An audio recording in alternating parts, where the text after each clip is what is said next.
Un homme a poussé le tonneau contenant sa femme du haut d'une falaise, mais par un coup du destin, la femme a atterri sur la structure en acier d'un incinérateur. Bien qu'elle ait miraculeusement survécu, une chute d'une telle hauteur lui serait certainement fatale. Pour tester la profondeur de l'incinérateur, elle a jeté sa dernière chaussure.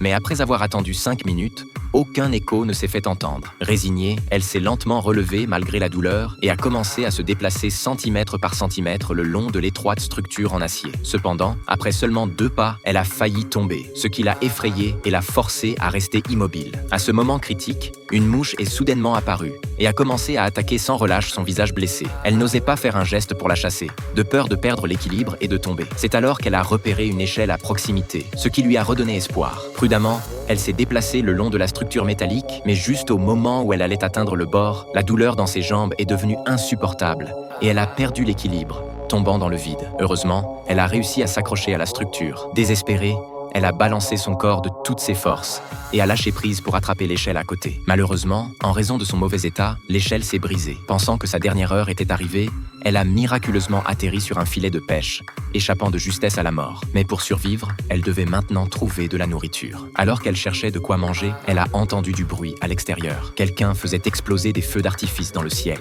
Elle a crié à l'aide de toutes ses forces, mais le vacarme des feux d'artifice a couvert ses appels.